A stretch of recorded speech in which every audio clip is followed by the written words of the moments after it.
Gaurko lehenengo elkarrizketan, lehen aipatu duen bezala, Irune Izkue dugu hemen. Urrezko Aizkora irabazi duen lehendabiziko emakumezkoa. Zer moduz, Irune? Aupa, baja, oso ongi erran, zinez kejatu.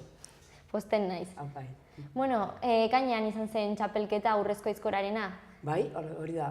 Eta zer suposatzen du zuretzat horrelako sari bat irabaztea? Bueno, askotan kontatu dut, pues hori, momentuan ez nintzela jabe zer lortzen o zer irabazten ari nintzen, beraz, saioak itu arte eta gero, pues hori, kamarak eta denak hurbildu arte, pues nintzen, hori, orduan geratu nintzen hola harritua, baina zer da, ez, pues holako, gero, izugarrizko reperkusio izan zuen jendearekiko, eta, bueno, pues niretako izugarrizko saria egiarran.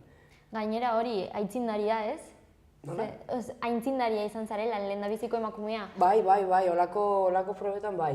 Baina, bueno, gero baita ere jokatzen dira beste proba batzuk, adibidez, urrezko kopa abenduan, eta, bueno, hortan badire baita ere beste batzuk nirekin batera jaten direnak. Bueno, zen lehendabiziko urtea emakumezko kategoria zegoena, ez? Bai, hori da. Eta nola prestatzen da horrelako, bueno, entrenamenduak, nolakoak dira? Ba, bueno, gu urtean zehar, pues, aiz ni Kainamaresekin entrenatzen naiz, eta horiekin baitu exhibizio bastante urtean zehar, orduan, bueno, entrenatuz aparte gero exhibizioak egiten, pues, baita ere bazoaz entrenatzen, eta poliki-poliki hori, pues, gorputza prestatzen eta burua prestatzen baita ere. Orduan, pues, bueno, egiten ditugu entrenamendu, holako txapelketa, holako proba balin bada, egiten dituzu entrenamendu espreso batzu, pues, hor plazan inbar duzun lana bezalakoa, baina gero hortaz aparte, pues, baita ere egiten ditugu hori exhibizioak eta horra, eta, bueno, beti gaude gutxi gora bera prest. Hori, zure egunerokotasuneko zerbait delako, ez? Bai, gaur egun bai. Pues, astean bitan behin joaten ez entrenatzera badut, eta hori txapelketa baldin bada, pues, igual akaso irutan, baina, bueno. Gainera hori ez zen izan zure lehendabiziko txapelketa, ez? Ez zen lehendabizikoa izan. Pasaden urteko abenduan jokatu zen emakume eskolarien urrezko kopa, eta hori izan zen lehendabiziko txapelketa. Aspaldi jokatzikoa zen, porque lehen baziren beste eskolari neska batzuk, Maika Aristegi eta Maribis Aralegi eta beste batzuk, eta, bueno, horiek lehen egiten zituzten txapelketak, baina gero, pues hori, ez direla neskak eta bar, pues izan zuen pixkot bajona, eta hor hilda bezala geratu zen, eta ja berrez bosein neskak hartu garelik berrez, pues hori, Gipuzkoako udala proposatu zuen olako txapelketa egitea, eta, bueno, guk oso konten olako aukera emateagatik, eta tira, aurrera. Eta horretan ere oso ongi geratu zinen, ez? Bai, bueno, Maika Aristegik irabazi zuen, eta ni bigarren postua lortu nuen. Bai. Eta hori izan zen zure lehendabiziko txapelketa, edo? Bai, lehendabiziko txapelketa hola, nola erratzen da? Ofiziala edo, bai, izan zen lehendabizikoa, bai. Zu nola zinen kirol honetan, eta orain dela zenbat? Ba, hori historia luzea da hemen kontatzeko, baina... Bueno, beto, denbora daukagu, bai. Ni Elgorriagan bizi baino lehen, bizi nintzen behintzala bainen, eta hor, pues, bueno, baserriko bizimodua eta holakoa da lantzen dena, eta, pues, bueno, haitzen ginen, pues, iratzek egiten eta belarrak egiten, eta, bueno, hola, familia batekin elkartu nintzen beraiei laguntzera, eta hortik hasitzen dena, berak, gizon hortako familia kriston afizio dauka aizkorara, eta horrek errantzidan, ba, pues igual zu aizkorra hasiko zinatek ezak izertan, ni egia errantzuz dezut behin ere aizkorra hartu, ez daukat idei putarik, barkatu, eta hori, orduan berari esker izan zen. Bera zerbait ikusi zuen, o gaitasuna, o habilidadea, o ezak izer, baina berari esker, eta hori. Urrengo egunen joan nintzen berez ere belarrak itera, eta egurra eta aizkorak hor prest diren, eta hola hasi zen. Orduan zuretzat bapateko zerbait izan zen? Bai. Bueno, nire osaba aspaldin izan zen aizkolaria, baina nik ez naukan inolako loturarik mundu horrekin egia erran. Ez nuen ezer ezagutzen, haitzen duzu ez, tronza ezakizer aizkora, baina hola afizioa edo, orduan sortu zitzaidan. Izan ere, zu Iruñakoa zara, ez? Bai, ni Barainainen jaio nintzen, eta hori, orain dela 6-7 urte joan nintzen Labainera, eta hor hasi zen dena. Eta nola erabaki zenuen hori ara joatea edo nola suertatu zen? Bueno, hori bizitzako kontuak dire Vale. eta tokatu dit pues, nire aman bizi zen eta pues, ni berarekin pues, bisitatzera, laguntzera eta pues, orduan hola hasi zen hango herriarekin, bueno, herrikoekin lotura. Eta hori, zure egunerokotasuna nolakoa da? Lehen aipatu dituzu entrenamenduak? Pues bueno, gehien bat da lan egitea, deno behar dugulako eta bueno, hortaz aparte pues, mendi bueltak egitea o bizikletan aitzea baita ere, korrikan aitzen nahi zeo zer, baina bueno, ez zaiz sobera gustatzen eta gero pues, entrenatu. Eta bueno, gero asteburutan pues, baita ere denbora librekin pues, lagunekin elkartu horako gauza. Bizi normala. Eta betidanik izan zara kirolaria? Keba. Ni hori, herrira joan arte ez nintzen bat ere kirolaria, bat ere. Ni nintzen pues, hori lagunekin egon, hor bankutan eseria, osea, fundamento gutxiko neska nintzen. Eta orduan pues, hori, orain ematen du pues, beste bide bat hartu dugula eta zerbait lortzen ari garela. Eta nola ikusten duzu adibidez hori emakumearen presentzia kirolean? Bueno, lehen erranduan bezala, pues, lehen bazen zerbait, baina gero hori izan zuen pixkot bajoni eta orain ematen du berriz handitzen ari dela o gehiago presentzia gehiago dugula plazetan eta bueno, kontutan gehiago hartzen zaigula benpin. Bueno, eta kirol honetan zehatz-mehatz hori, bueno, bai, zer ikusia dauka, ez?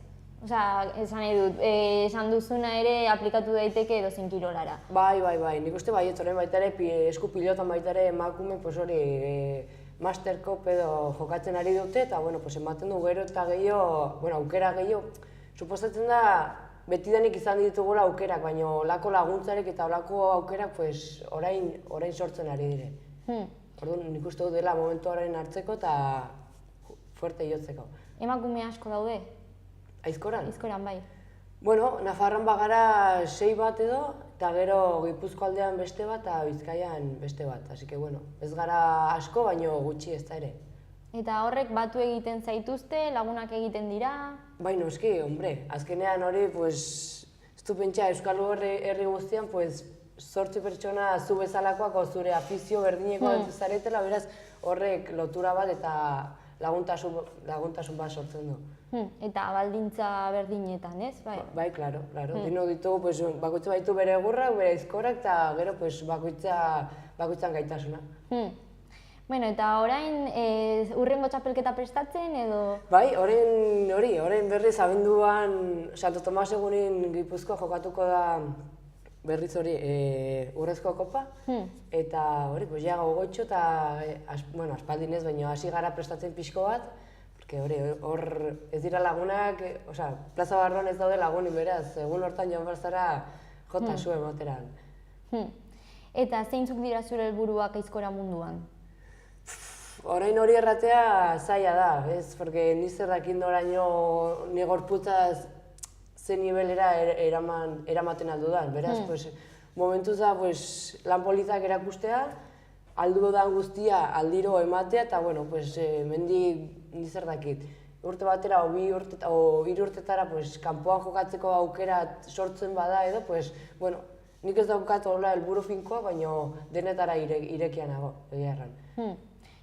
Izan ere, hasteko dena hau sorpresa izan da zuretzat, ez? Bapatekoa izan da, gutxi gora bera. Ze, aizkorarena? Bai. Bai, hori, pues eske ez du pentsa, ez egiteagatik. Bapatean olako reperkusio edo jendeak, baitaren jendeak kaletik erratzen bai, aizkolari, guzti dena hori betetzen zaitu pertsona bezala eta erratzen horrein ematen du pixka fundamentoa egiten ari naizela eta horrek baita ere laguntzen zaitu aurrea jarraitzea o igual entrenatzen zaude eta pasatzen dira paseante batzuk eta eman egurreo! Eta hori gogo gehiagokin ematen du zaizkorari, beraz bai. Eta gaitasun berri bat aurkitzea, ez, zure buruan? Baita ere. Nork errango luke hori, orain dela 3 urte gaur egun aizkoran munduan, o herri kirolen munduan sartuta egongo nintzela. Ni ez da pentsatu ere, eta nire gurasok are gutxiago. Beraien dago bai izan dela olako eskabioa. Zer ez egiteagatik, batan, hori, aizkoran jokatzea, o irabaztea, o aritzearena, ez da aldaketa beraien dago ere. Gaitasuna, baina azkenean ere lana behar da. Bai. Hombre, dudik gabe, nik erraten dudan bezala, etxean egiten ez dituzu lanak, gero plazan ez dira ateratzen. Beraz, naiz eta habilidade handia izan, baina gero ez entrenatzen ez baduzu, pues, gero plazan ez da maila ematen, zuzu erakusten dakizuna, beraz bai. Entrenamenduak oso importanteak dira eta, bueno, fisikoan aldetik baita ere baduzu prestakuntza bat, azkenan, pues, bueno, indarra o gerria, landu baritzuzu gero lan luzeetan ez sufritzeko, baina baita ere hori, psikologikoki behar duzu baita ere prestatu, porque igual ez da berdina 2 egor moztea o 6 egorretako lana egitea, porque hori, jakin behar duzu, burua presi izan behar duzu, hori jakiteko, 2 egor igual aizan mozten dituzula, baina 6 egorretarako gehiago sufritu behar duzula psikologikoki, fisikoki, orduan, bai, biek importanteak dira. Ze aholku emango zenioke kirol honetan hasten ari den norbaiti? Zaila da, baina sufritzeko prest egotea, porque hasieran gehien bada, nire adibidez, ni sufritzen nuena, bueno, sufrito, hori, azkenean mina hemen, o babak eskutan, edo gauza horiek bino. Egon barzara prest, lehendabiziko egin behar duzu pixko sakrifizioa, gero emaitzak lortzeko, porque ezin zara hola, lau aizkora kada eta utzi, ez, joan barzara fuerte entrenatzera, hori, errandomen bezala, hasiera guztik dira zaila, baina ez aizkora bakarrik. Kirol guztietan ikuste dut, hasieran behar duzula sufritu, gehiago eman, gorputza prestatu, eta hori lortu arte, badago hor tarte bat prestakuntza bezala, ez? Behar duzula, ez dakit. Gero, segun pertsona baita ere, baina hori, hasiera guztiak zaila dira, beraz, prest egotea sufritzeko gogokin, eta, venga, egurra emateko gogokin. Eta txapelketak gerturatzen direnean, hor zure entrenamenduak aldatu egiten aldira, edo... Bueno, bai, pixko aldatzen dira, adibidez, baldin badakigu txapelketan